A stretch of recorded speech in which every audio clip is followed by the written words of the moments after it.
Greetings, dear ones. I'm Cryon. Come a little closer. That's an invitation. Coming a little closer means so much more than you think. I only started saying those words recently. It's a plea. For those listening to understand there might be a way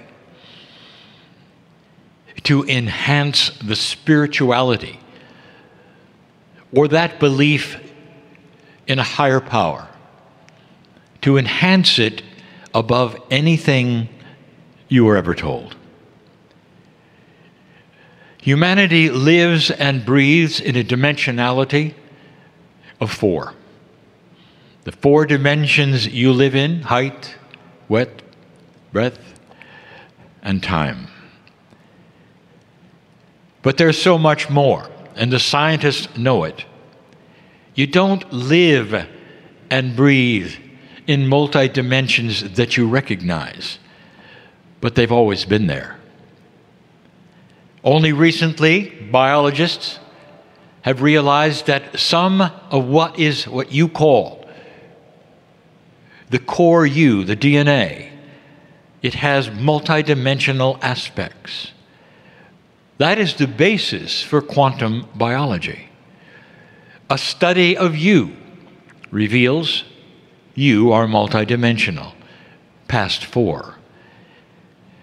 It's an odd thing to think of, is it not? That there could be realities within you.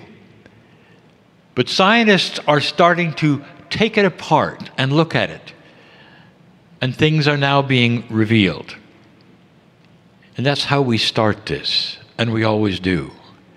Especially to those who haven't heard this before. There is a shift on this planet. And the shift isn't just that more light is coming.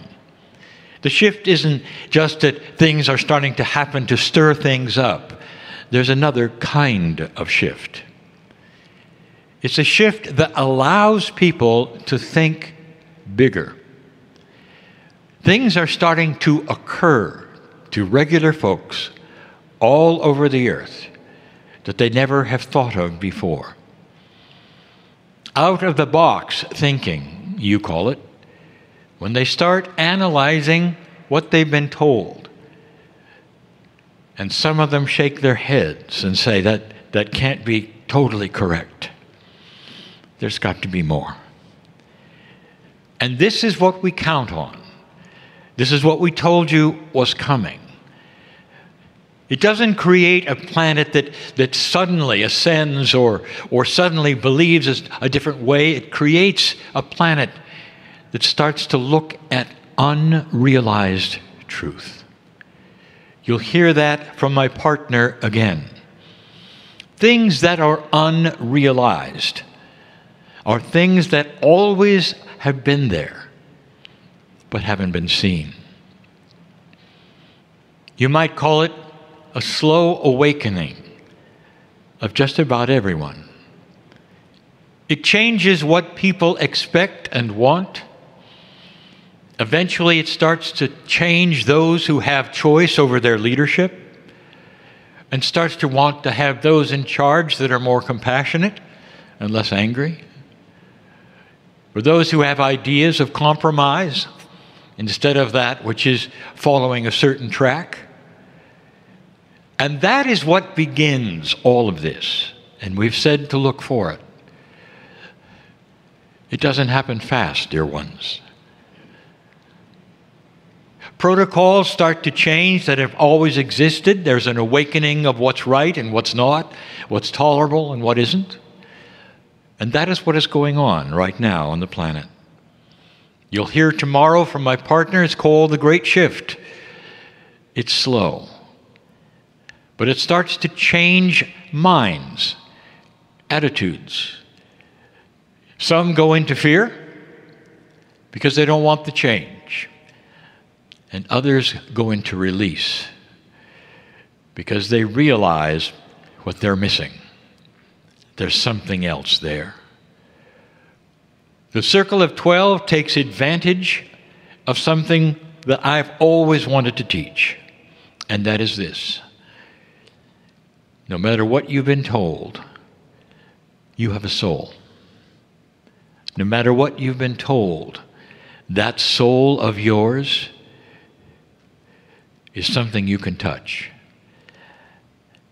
If you take a look at that which has been your spiritual teaching in an old energy for decades, eons, thousands of years, you've been told that that soul of yours is something that you visit when you die. Some even have acknowledged it exists before you get here. So much of the religion of today tells you you're nothing, and suddenly you get a soul when you're born. And then when you die, it's there to be punished or rewarded. Couldn't be further from the truth.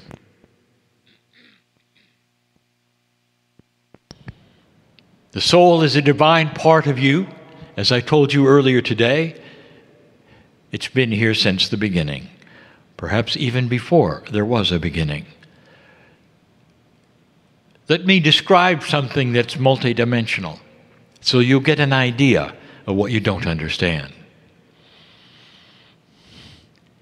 Time, as you perceive it, doesn't exist until you perceive it. What if there was no such thing as a beginning? Can you perceive that? No, you can't, because you're stuck with the idea of time. Everything has a beginning and an end to a human, because that is the paradigm of the dimensionality you sit in. What if I told you your soul had no beginning? Because it's part of that soup of love that created everything that there is. This is difficult. What if I told you that soul of yours has no end? That long after this planet, this solar system, and this universe are gone, you still exist. And you might say, well, that sounds like God to me. And I would say, welcome to another reality of who you might be. Is it possible you can touch this part of you while you're here? And that is the circle of 12. It started not long ago that I began these meditations, and I'm going to do one now, that invites you to cross a bridge. It's a metaphor. The bridge is a crossing into unknown territory, totally unknown. There truly are no spiritual systems in existence right now that invite you to touch the face of God. There are so many that tell you you can't, or you're not supposed to, or you're not worthy. But you've always been. The unrealized truth of all of it is that you're more than worthy. This is your lineage. This is why you came. All for now. I'll tell you something else, dear ones. If you existed before you got here, have you ever thought of what you did right before you were born? Did you have any say in when you would come, or who you might be, or who your parents might be, or what you would go through, or what culture you would land in, or what gender you might be? And the answer is, you had control of all of it. You and the group around you of souls that you've always been with. How's that for something to think about? Now, the truth, you may not agree, but I was there. We'll call it the wind of birth, a wind of potential that you go right into, right before you're born. you wanted to be here during this shift. Now, when you were born, dear ones, I'll tell you, there was a potential of going just the other way. How many of you heard about that which might occur at the year 2000 or thereabouts? And it was going to be horror, a world war, death, destruction, Armageddon. You all heard it. Because it was in the field. Something was going to happen at the year 2000 or beyond. You came in anyway. It could have gone either way. So much prophecy said you would not make it past this precession of the equinoxes that's coming. And it came. And there was no third world war. Instead, there was something else. The beginning of light. The predictions, so many of them, from the indigenous, told you of these things. And here you are. The bottom line, the summary, there is no accident that you're here right now, and it doesn't matter what your age is, because you who would come to a meeting like this, even the ones who have come and been dragged to it, are not here by accident. The ones who are here who didn't want to come, I know who you are. There's something you're remembering about who you are that's magnificent. You may not buy into many of these things. I know who you are. But you are as magnificent as anyone. Old souls are defined as the following. Those souls which came in early to humanity, and they've lived life after life after life after life, and have experienced all of it. It's like a school. It is. All of those experiences somehow, you might say, land within you, within your DNA perhaps, in a dimensionality that you pull upon for wisdom, if you wish. That's who an old soul is. Been there, done that. You know how things work. And you find yourself here, old soul, 2022, where the light is starting to show, where upheaval is starting to show. Why would you choose this potential time? And the answer is, you know how to take light and spread it. Most of the planet doesn't. They know how to be afraid. They don't have the maturity that you have to know what's coming, or the potential, or to be patient and compassionate while others wring their hands in fear.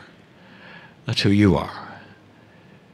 And the light that you have, represented by the maturity and the kindness that you present to those around you in trouble, that goes right into the field. It doesn't get wasted and fall on the floor. It doesn't go someplace else. It goes into the field. And that field stays with the planet. It's almost like you're a dimmer for a light, and you're illuminating. That dimmer starts to go up and up and up, where it was so dim for so many eons, and here you are, to then force that control, and there's a little more light, and a little more light, and there's not that many of you, and that's why you came. Less than 0.5% of this planet are old souls. All the rest are new. And that's why you're here. But I'll tell you something. When you have a dark room and you strike a match, many can see by the little light that is there, and they can see around them things they never thought they could see before. Things that they were afraid of in the dark, they now see clearly. And then they strike a match because they see yours. And others around them, they strike a match because they can see yours. In a darkened room, the match bearer is never known.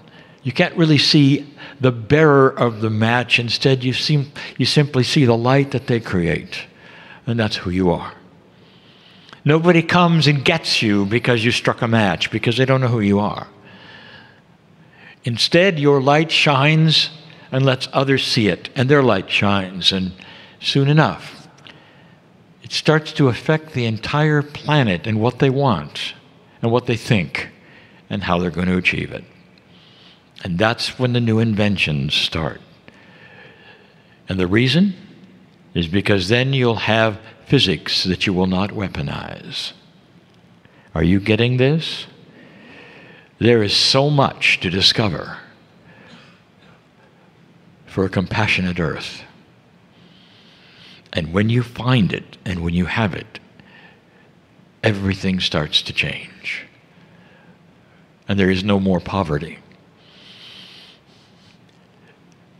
There is no more death, not like now. Everything starts to change. That's why you're here. I want you to come with me across this bridge. And I want you to meet somebody. A trip perhaps into your own soul. You can do this. It's not an exercise. It's a reality into another dimensionality. One that has always been there, unrealized, and ready to go. The bridge looms in front of you, if you wish to see it that way. A visualization that is difficult for some, but easy for others. You've all seen a bridge. It can't be that hard. But you can't see what's on the other side because there's a mist that obfuscates it very, very distinctly. So you've got to trust that what you're about to do is safe. And it is. There are those who say, well, this is too strange, and this man in the chair is going to lead you into a place where he can capture that which is your will and your soul. And there are always those who will tell you not to do this. Because all they see is difficulty and negativity. All they see is more fear. Be afraid, they say. Because that is their paradigm and that is their reality.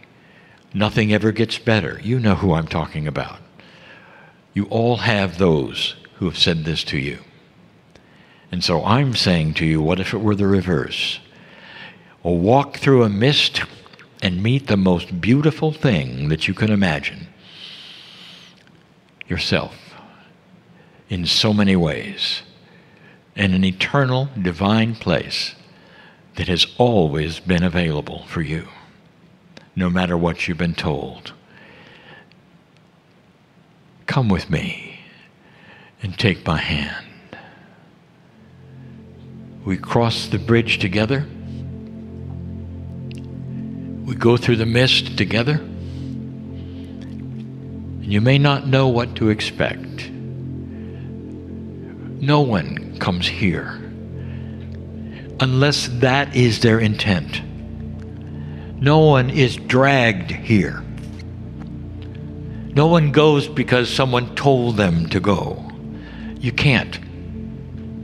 That mist can only be crossed in love. That mist can only be gone through in love. You have to want to and intend to say, I believe there's something bigger, and I'm not afraid to see it. What if I didn't know everything? I would love to see all the scientists on the planet raise their hand and say, I don't know everything. And things would change. I would love to see all the religious leaders of the planet with all their doctrines raise their hand and say, as much as I know, I don't know everything. That takes courage in some ways to say that, and to mean it, and be open, perhaps, for something different and new. And that's who you are right now if you stand on that side of the bridge with me. Through the mist we go. And what you see next is individual. Every soul,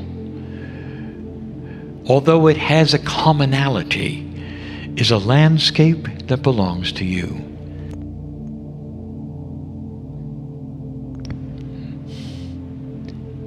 I'll tell you this, whatever you see is filled with splendor and beauty and color and light and safety. Nothing bad will happen to you here, dear ones. This is home. Earth. You visited. You know that.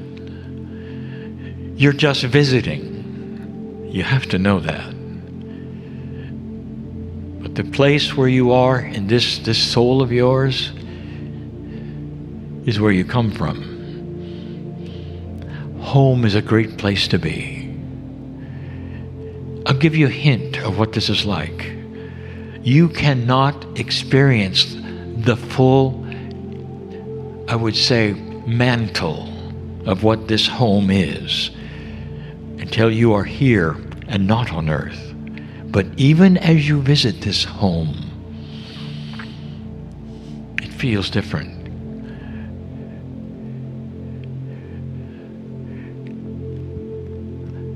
A soul is not singular like your body. A soul is made up of you and other souls. Hard to describe, but so is multidimensionality.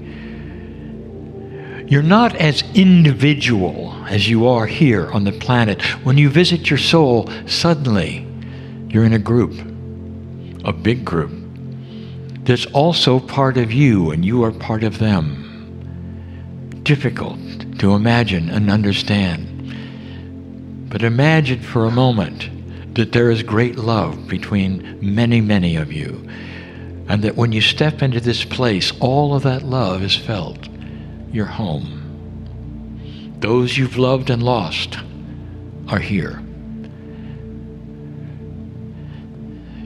Can you see that kind of reunion even while you sit in this chair? You know, don't you, that death is not the end. It's a shift of energy. You're in this special energy that is divine. There is so much here to see. I've taken you here.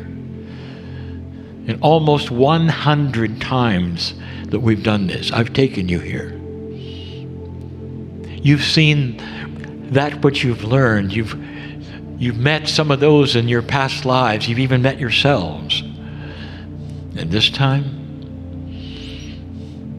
I want you to meet someone. Someone we've met before, but maybe not quite like this. The first thing I want you to do is to imagine you're going to go through a doorway. That's not hard to imagine, a doorway. There's no door. It's just an open doorway. But as you move through it and you glance above it, you see a name. And you realize that's yours. But you don't recognize any kind of a writing. What you're recognizing is an energy. That energy is your name. I'll tell you something, folks. We sing that name in light to you. We sing your name in light to you. And you sing it back to us. And those around you, especially those who in karmic groups you've loved and lost, they sing it too. Can you imagine how much love there is here? Because this is what you call the love of God. More than a God, it's the creative source. That's part of you. You go through that doorway and you go into a room. and there's a chair. And you notice that there's not just one, there are two. One is facing you. It's a beautiful thought that you could sit in that chair and you're going to meet someone safe, beautiful, that you can talk to and interview. And everything you're going to learn and see will be beautiful and compassionate. There's no anxiety, just like you were about to meet somebody you love. And it is. You walk into the room and you sit in the chair, and you realize immediately there's a metaphor in sitting in the chair. You don't stand and meet someone, because at the most intimate moments of conversation and beauty with one friend to another, you're sitting. You sit because it's comfortable. You sit because it's your culture to sit and discuss. And you do. And you sit facing the chair and you wait. And suddenly the chair has someone sitting in it. You didn't even see them enter. And you recognize it. It's odd to see yourself, isn't it? You see yourself at the age you want to see yourself. It's you. Odd, unusual, but safe. You're about to have a conversation with yourself, but it's not exactly yourself. You start the conversation. What just happened? Who are you, really? Why didn't I see you in the chair when I came in? And you hear this beautiful, soft voice, your own voice. You don't really recognize it as your voice, but you know it is. Every word that's spoken to you is so beautiful. And that voice says, I could not appear until you sat first, because you were the important one. I am you. I am the bigger you. I am the one that's always here in your soul. You split off from me and you come to earth. And you say, well, I've heard about this. You must be the higher self. And that bigger you says back to you, there is no such thing. You have made that up. Because higher would be grander. Higher would mean above you. There's nothing above you. I stand next to you. I am the bigger self. I have always been part of you as you grow bigger. The more you know about that which is the truth, the bigger you become on earth, and the more of me goes to you. I am your soul. I have so much to tell you. What are your questions for me? What's next, dear ones? What do you want to ask? What can you ask? Some would start to ask very three-dimensional questions, and you can. Why am I so this way?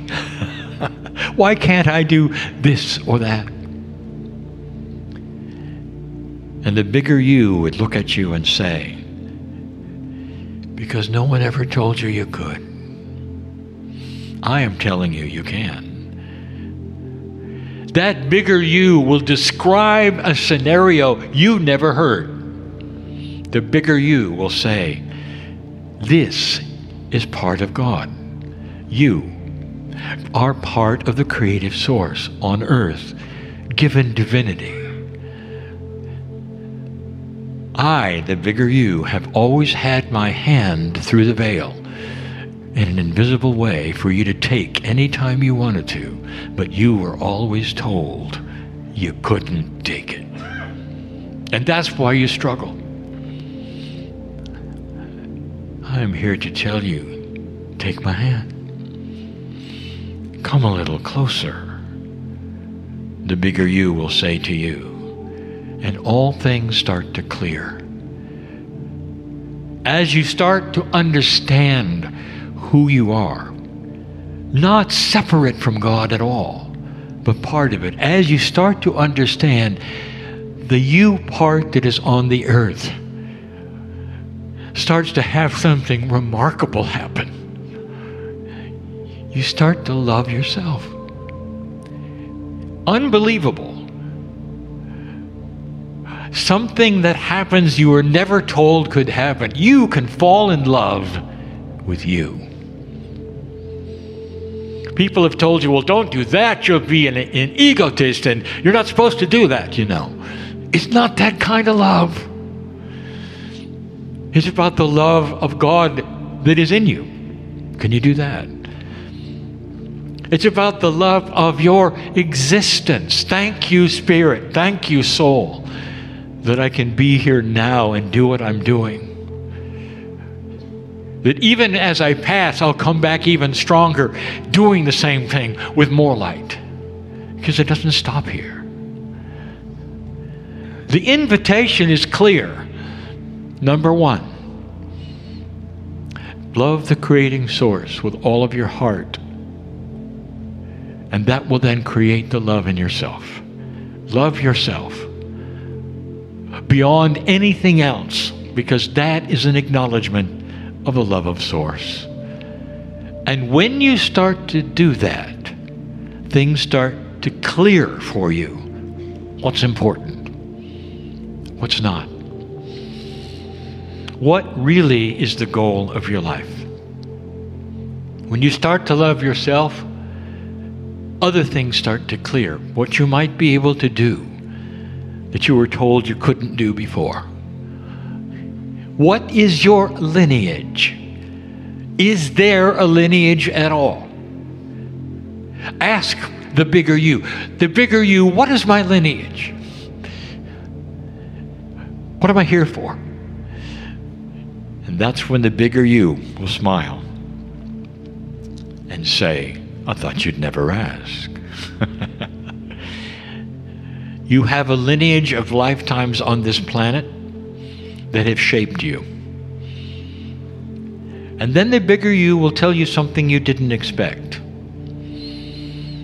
Some of the genealogy that you carry on this planet, and some of the attributes of the past lives that you carry on this planet are implanted into your DNA. Some of them are scary. Predispositions for disease. Fear of certain kinds of things because of the past life experience. Allergies. You name it. All of them. That seems to come as a package. And here is a truth. And here is the bigger you addressing an issue that you never thought could be addressed. You can drop them all, and they never have to be part of you, because you are with me now.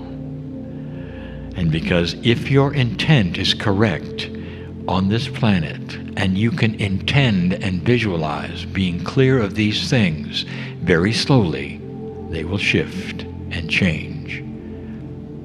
And you might say to the bigger you, I have trouble with that because biology is biology and chemistry is chemistry, and the bigger you will smile and say, yes, that's what you've been told. But the divine you can create miracles in yourself. Cellular shift and change. DNA that starts to clear. Past life episodes that start to diminish and go away, clearing the way for a longer life and peace with no fear, where you'll waken in the morning and smile at who you know you are. Oh, did anyone ever tell you that? Is this new enough to intrigue you? I am giving you a true new truth. It bothers people because they'll say you're too enabled. imagine being too enabled. That's who you are. And you could stay there with this bigger you as long as you want to. But some of you, well, you'll get hungry and need to sleep. And here's the good news. You can go back there anytime you want. You don't have to come here and listen to this meditation, because this is who you are. You can cross the bridge. You can give intent. And you will say, well, I'm not good at listening to things. I'd rather have you cry and tell me what the bigger you says. And I would say, now it's time to investigate an enhanced intuition. That is what this is. All of these messages come to you accurately and true when you put yourself across the bridge. I want to know more, bigger you, tell me. And in it will come in intuitive ways. That's how inventions are delivered. That's how music is written. All of these things have always been part of you. I invite you to stay for a moment. The meeting will close. There will be announcements. There will be talking. But for just a few moments before that occurs, without me speaking, I just want you to stay. And think for a moment, is this real or not? Could it be? And if it is, what does it really mean for me? Could I love myself? And the answer, let it begin. I'm crying in love with humanity. And so it is.